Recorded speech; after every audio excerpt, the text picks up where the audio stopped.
Hi, my name is Amy Klein, and today I am doing the Google Autocomplete interview.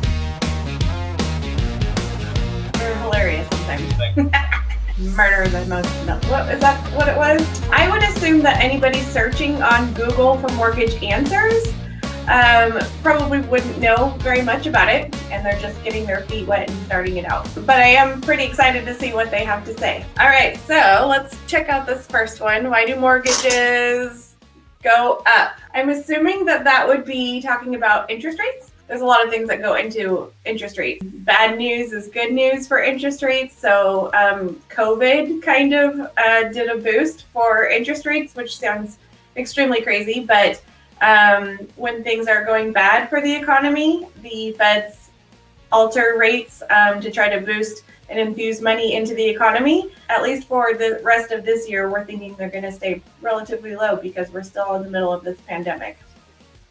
So let's see, why do mortgages fall through? Oh, this one hurts. There's a lot of reasons that mortgages can fall through. Whenever we take your application, it's kind of a snapshot in time of your credit and income, and everything is based on that snapshot.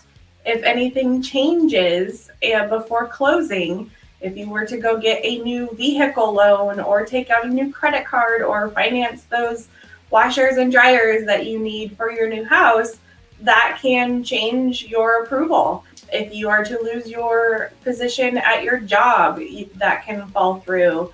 So basically, you want everything to stay how it was at the time of application all the way through closing. That one stinks. That one's hard, but that would be a couple reasons. Okay, why do mortgages exist? Oh, okay. So a good answer for that, I would think, is because people need to purchase homes, and not everybody has $200,000, $300,000, $400,000, $500,000 in cash to purchase a home. And so we are the lender that helps you obtain that loan to purchase your house. Hardly anybody can purchase a home outright anymore. So why are mortgages so expensive? This is a really good question. So closing costs are no joke. They are kind of expensive. The reason being is at any given time, your file could touch 35 different people's hands. It is very labor intensive. Everybody from mortgage to title to real estate. I mean, there could be even more people than that. When you're buying a home, that's $300,000, $400,000, $500,000. You're going to be paying, $5,000, $6,000, $7,000, $8,000 in closing costs. And that is dispersed between all departments that is handling your transaction. And that's a lot of people. All right, so next would be, why are mortgages complicated? This is kind of piggybacks off of the last question. First of all, there's, any given time, 35 people that are touching your file or more. So the second part of that would be the government. We all know about the crash that happened in 07, 08. And there have been a lot of rules and regulations that have been put into place to make sure that does not happen again. And unfortunately, they kind of treat our borrowers, or we treat our borrowers, like drug dealers almost. And I hate using that term, but that is kind of what I tell people. Every dollar has to be accounted for in the transaction. We can't use cash. There's just so many rules that we have to follow. I try to make it as uncomplicated as possible, but it's just complicated. There's so many rules on every level that have to be covered. It's just, unfortunately, not the easiest thing that you'll go through. So why are mortgages so hard to get? So this very much goes back to the last question. Why are they so complicated? One of the reasons being that it's so hard to get is there's so many rules and regulations because we are protecting you. We don't want you to lose your home.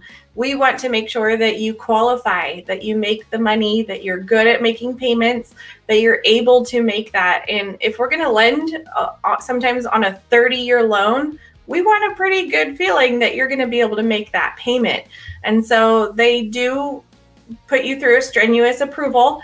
But that's one of the reasons for the rules and the regulations. Again, going back to 07, 08, these are in place so that you don't lose your home. We want you to stay in your home. We want you to stay in it forever. Why are mortgages so low? I'm assuming this is talking about interest rates. Again, COVID has been fantastic for rates, which sounds awful, and I hate saying that. But whenever there are events in history that are bad for the economy, the feds lower the rates and to stimulate the economy, get us spending money out there buying houses.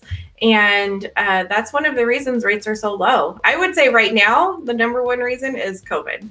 So I hope people learned today that it can be complicated. I am here. I think that the best way to figure out where to start or what your questions are to talk to somebody that's actually in the industry.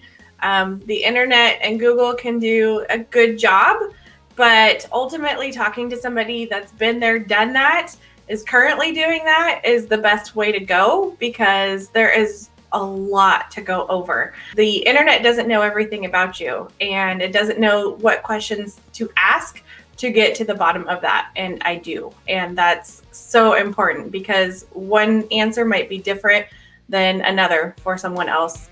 And that's my 2 cents.